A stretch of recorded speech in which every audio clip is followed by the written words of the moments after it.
네, 들으신 것처럼 혼란에 혼란이 이어지고 있습니다. 한덕수 대통령 권한 대행마저 탄핵 위기인데, 자, 표선호 기자가 전한 대로 박찬대 원내대표가 오늘 오전에 했던 얘기 듣고 오시죠. 한덕수 총리는 단 1분 1초도 지체하지 말고 바로 임명하십시오. 오늘까지가 인내할 수 있는 마지막 시한입니다.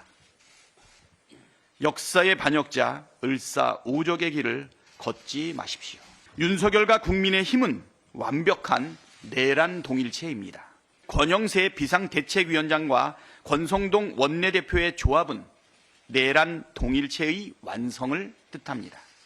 탄핵을 반대하고 헌법재판관 임명을 반대하며 내란 사태 수습을 방해하는 이유는 이들이 내란 수괴와 한몸이기 때문입니다.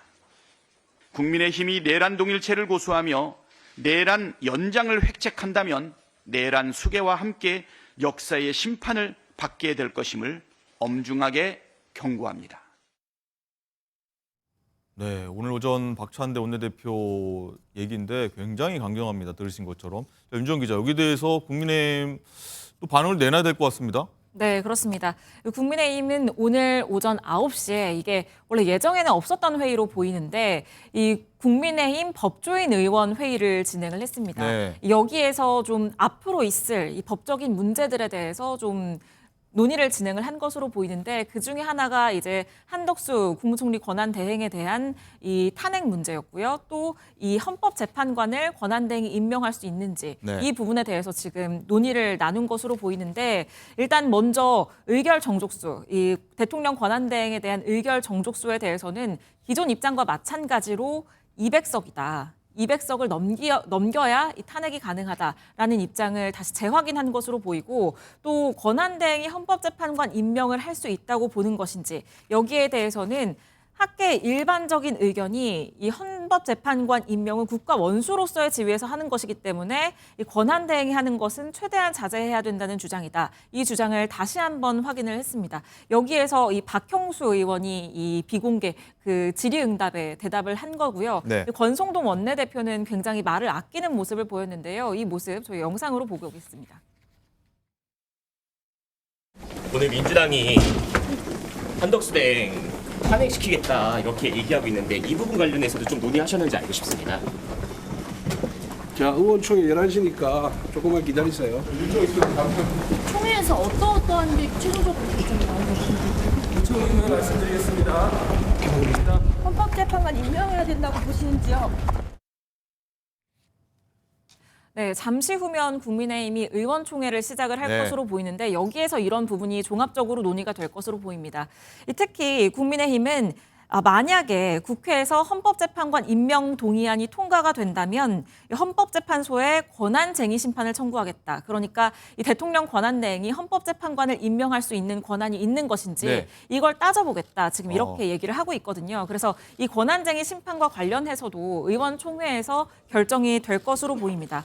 일단 한덕수 국무총리 대통령 권한대행은 고심에 고심을 거듭하고 있는 걸로 보이는데요. 그제쯤이었죠. 이 권한대행이 헌재재판관 3명을 임명하지 않기로 했다라는 언론 보도가 나오기도 했는데 여기에 대해서 국무총리실은 즉각 해명에 나섰습니다. 이 국무총리실은 한 권한대행은 모든 사안을 헌법과 법률에 따라서 국가의 미래를 위해 판단한다는 원칙 아래 어떠한 예단도 없이 다양한 의견을 듣고 있다 이렇게 밝혔거든요. 네. 그렇기 때문에 실제로 헌법재판관을 임명을 할지 안 할지는 아직은 알 수가 없겠습니다. 알겠습니다. 자, 야당은 이 통과 즉시 임명 안 하면은 탄핵 발의하겠다라고 하고 있고 여당은 또 통과된 즉각 권한쟁의 심판 청구하겠다. 굉장히 맞서는 상황인데 어쨌든 이 사이에 낀 뭐 샌드위치 신자라고 하는 한덕수 대행이 어떤 선택을 할 거라 보시는지 먼저 김종욱 행정관님. 일단 뭐 세 가지겠죠. 예를 들면 헌법재판관은 임명하지 않으면서 여야가 합의해라라고 계속 기존 입장을 유지하거나 두 번째는 임명을 하되 쌍특검 거부를 해서 네. 제2 국회 내에서 다시 논의해라라는 얘기가 있을 수 있고 나머지는 이제 임명도 하고 쌍특검도 받는 건데 제가 볼 때 C는 불가능할 것 같고요. 네. 아마 앞에 있는 두 가지를 가지고 지금 고민하고 있는 것 같습니다. 근데 총리실 일관되게 얘기한 게 두 가지입니다. 법리 해석과 정치적 이해관계를 따지겠다고 얘기했습니다. 근데 법리 해석을 따져보면 헌재재판관 문제와 관련해서 대법원도 헌법재판소도 그다음에 이번에 추천된 재판관 3인도 다 권한대행이 할 수 있다라고 얘기한 상황입니다. 제가 볼 때 이 부분에 대해서 정부나 국민의힘이 주장한다고 하더라도 이분들이 결정할 아무런 권한이 없는 상황이기 때문에 저는 당연히 권한대행이 헌법재판관들을 임명해야 된다고 생각을 하는 측면들이 있고요. 만약에 임명하지 않는다면 정치적 이해관계인데 정치적 이해관계라면 이건 계속 소위 윤석열 대통령과 국민의힘이 주장하는 내용입니다. 저는 그렇다면 이건 정치적인 중립을 위반하는 행위로서 특정 정당의 입장들을 대변한다라고밖에 볼 수 없는 거 하나고요. 네. 또 하나는 지금 권한대행이 계속 지금 위법 행위를 하고 있어요. 상설특검은 지체 없이 추천 의뢰해야 됩니다.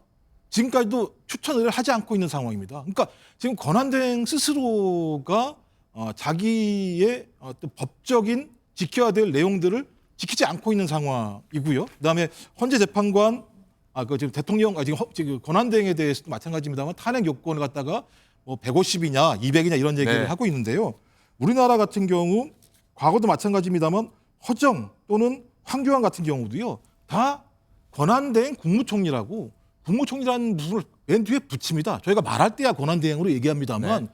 그의 지금의 위치는 소위 국무총리라고 하는 측면들이 분명히 있거든요. 그리고 입법조사처 같은 경우도 대다수 헌법학자들 같은 경우는 150인으로 가능하다고 얘기하는데 최근에 어떤 보도에 의하면 200인이 돼야 된다는 보도가 있었다라고 하는 내용이기 때문에 저는 이러이러한 상황을 봐서 만약에 오늘도 아니면 내일 아침까지도 소위 권한대행이 헌법재판관을 임명하지 않는다면 탄핵 절차에 돌입할 수밖에 없다라고 하는 민주당의 입장은 좀 매우 완강하고 좀 그대로 진행이 될 거라고 생각합니다. 네. 해석 관련 해석 쟁점 설명을 쭉 해주셨는데, 자 그리고 한덕수 대행이 만약에 이제 탄핵되는 초유의 상황이 오게 되면은 이 대행이 참 희한한 말인데 대행에 대항해야 되는 사상 초유의를 겪게 되는데 다음 대행을 보니까 최상목 경제부총리가 되는 건데 일단 윤정 기자, 이 최상목 부총리 같은 경우에는 계엄을 가장 좀 강하게 반대했던 인물이기도 해요. 네, 그렇습니다. 이 최상목 경제부총리 겸 기획재정부 장관 지난 국회 현안 질의에서 본인이 계엄 당시에 이 계엄을 굉장히 강하게 반대했었다 이런 입장을 밝히기도 네. 했었는데요. 이 목소리 먼저 듣고 오시죠. 회의라는 것도 사실은 모르고 참석을 했습니다. 근데 말씀을 듣고 매우 놀랐습니다. 그리고 예상하지 못한 상황이라서 강하게 반대 의사를 분명히 하고 했습니다. 네. 네, 계엄 선포 직전에 열렸던 그 국무회의에서 강하게 반대 의견을 냈다라고 얘기를 했고 또 이 뒤에 자리를 박차고 나온 것으로 알려졌습니다. 또 비상계엄 직후 그 3일 밤에 금융시장 영향을 점검하는 회의를 열었는데 여기에서 본인이 내일 사표를 내겠다라고 얘기를 하는 걸 한국은행 총재가 만류했다는 내용을 이 기재부 대변인이 전하기도 했었습니다. 또 최 부총리는 기재부 직원들에게도 이 비상계엄 상황에서는 어떤 조치에도 협조하지 말라고 지시했다. 이런 점도 강조하고 있습니다. 네, 좀 전에 화면 나갔습니다만 권한대행 순서 쭉 나왔는데 여기서 멈춰야 되지 않나 이런 국민들의 어떤 바람도 있을 것 같기도 한데 어쨌든 최상목 부총리에 대한 평가 민주당에서는 어떤지 궁금합니다. 어떤지 한번 듣고 오시죠. 개와 도를 차이가 있다고 볼 수도 있고 차이가 없다고 볼 수도 있는 표현들이 있지 않습니까? 최상목 부총리는 국무회의에서 비상계엄에 대해서 가장 강하게 반대한 사람, 그리고 가장 먼저 일찍 국무회의장을 뛰쳐나온 사람 이렇게 표현되고 한덕수 대행보다는 좀 낫지 않은가요? 차라리 한덕수 권한대행 탄핵하면 최상목 경제부총리가 훨씬 낫다. 그건 왜 그러는 거예요? 우리 법상 정부조직법상 국무총리 다음에 경제부총리. 권한대행은 경제부총리예요. 그 사람을 좋고 나쁘고를 평가할 이유가 없어요. 이 사람이 지금 어떤 입장을 갖고 있느냐라는 것을 평가할 필요가 있는 거죠. 뭐 5분짜리긴 하지만 5분짜리에서 얼마만 1분만 나오셨는지 모르겠지만 가장 먼저 뛰쳐나왔다고 해요. 예. 그런 점은 적어도 평가해 줄 만하다는 건 분명하고. 예. 네, 쭉 얘기 들으셨는데 강전혜 부위원장님 네. 일단 한덕수보다 최상목이 낫다 이런 좀 발언이 나왔습니다. 박범계 의원으로부터 왜 저런 이유를 냈다고 보십니까? 지금 민주당에서는 대통령 권한대행의 권한에 대해서도 본인들이 정해주려고 하고, 그리고 권한대행이라는 인물 자체도 민주당에서 지금 선택을 하려는 이런 모습을 보이고 있는데 굉장히 우려스럽다라고 말씀을 드리고 싶고요. 아마도 비상계엄 직전에 있었던 국무회의 과정에 있어서 당시 한덕수 국무총리도 반대 의견이 있었지만 지금 최상목 경제부총리처럼 어떤 뛰쳐나갔다라든지 당장 사의를 표시하겠다든지 이 정도 수준으로 이야기를 하진 않았었거든요. 그렇기 때문에 어떻게 보면은 민주당 입장에서는 입맛에 맞는 인물이다라고 생각을 하는 것으로 보입니다. 다만 여기에 대해서는 말씀드린 것처럼 권한대행의 권한이 어디까지인지 이게 명문의 규정이 없기 때문에 문제가 되는 것이고, 최상목 경제부총리도 만약에 민주당의 마음에 맞지 않으면은 국무회의 심의엔 들어갔던 것이 사실이지 않습니까? 그러면 지금 한덕수 국무총리에 대해서도 헌법재판관 임명을 하지 않으면 탄핵하겠다고 하지만 탄핵 사유로서는 과거에 국무회의에 들어갔었던 부분을 문제 제기하겠다라고 하고 있거든요. 그러면 최상목 경제부총리에 대해서도 똑같은 이유로서 다시 탄핵을 할 수 있는 것이고, 그럼 그 다음에 교육부 장관으로 넘어가게 됩니다. 사회부총리니까요. 네.